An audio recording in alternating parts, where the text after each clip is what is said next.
Code Vein 2 has a nice little improvement on gameplay, but it lacks in its story. Now what I mean by that is usually when you look at Code Vein 1 and all the events happened in Code Vein 1, we got a lot more in detail when it comes to its story. We got every character's backstory, including your own, and a lot more detail than we initially would have ever gotten. My first gripes with Code Vein 2 is we didn't get that element of our character's backstory like we did in the first game. Now, don't get me wrong, I love the story of Code Vein 2. My only gripe with the story is it didn't cover your character's backstory. Like our character took a back seat compared to the other characters you meet in the world. Josie, Lyle, and all the others, they were great. Their backstories were told very well. My only complaint was our character wasn't really getting that same treatment. Of Code Vein 2, Lou basically tells us that we died before. So how did we die before? What was the circumstances? What led our character to die in the first place? What really happened in detail that forced us to die in the first place? She initially told us the cause and effect, but I wanted to see, in detail. And that's why I like Code Vein 1 so much. We understood in the first game how she ended up in that ravine, how she fell off the cliff, how she got shot by Jack. A lot of the essence to detail was not present in Code Vein 2. The original soundtrack of Code Vein 2 is one of the worst adaptations to date. I feel like they were mostly trying to aim for like what Final Fantasy does for their soundtracks, especially when it comes to their battle music in there. It just doesn't fit. It feels like you're trying to be more like Final Fantasy, and it just doesn't fit Code Vein's core, its essence. More, serious tones, and a lot of the serious moments of this game takes you out of that immersion and experience because the soundtrack on those serious moments doesn't hit home, especially when it comes to its serious scenes and emotional scenes where the whole soundtrack doesn't match the whole scene that it's trying to convey. It takes you out of that immersion. Bandai took a swing and a miss on that one.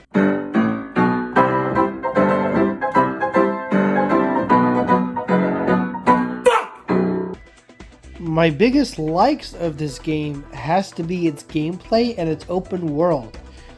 I like what you did with the open world. I like the fact that it's a single player game, even though people are bitching and crying about it. Please, come on. If that's your reason for hating Code Vein 2, I'm sorry to tell you this, but even Code Vein 1 had single player before they added online. So, for those people that are bitching and whining about online or co-op, you get it eventually. Just shut up about it.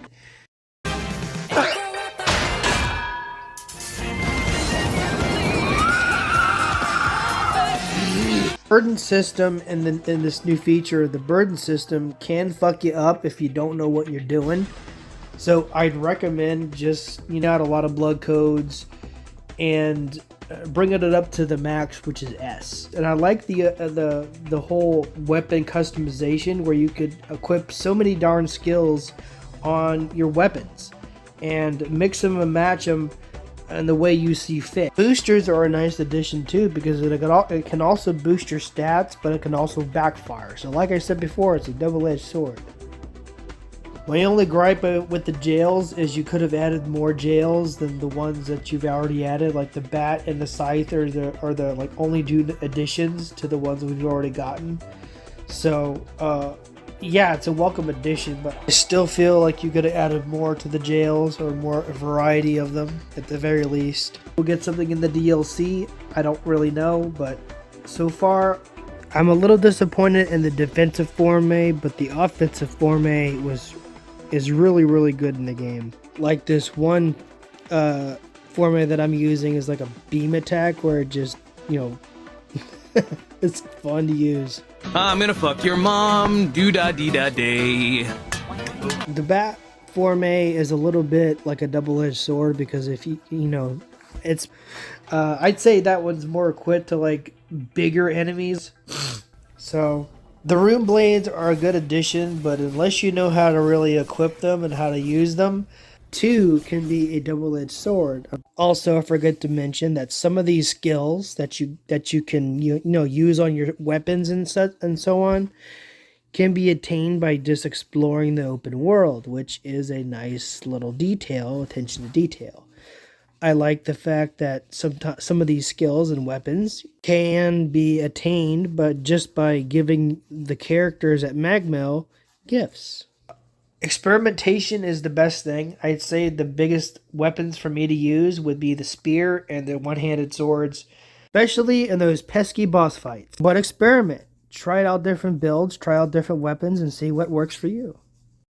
The fact that this game was rated T instead of M this go around, which explains the absence of the fan service and a little bit of the gore being toned down just a tad. Code Vein was a masterpiece because it didn't focus on a global audience, but the second one certainly did, and you also feel the after effects of that decision. And as a result of you doing a global audience release, expecting things to be censored, toned down, and it just didn't feel like a Souls-like game from Code Vein like we were used to in the first game, and that's very disappointing to say the least. Still, the game is very enjoyable. I like the new additions, I like the new features, and I like the open world, but it does feel kind of empty at times. I'm going to give Code Vein 2 a 7 out of 10. Though it's got backstory flaws, and the story is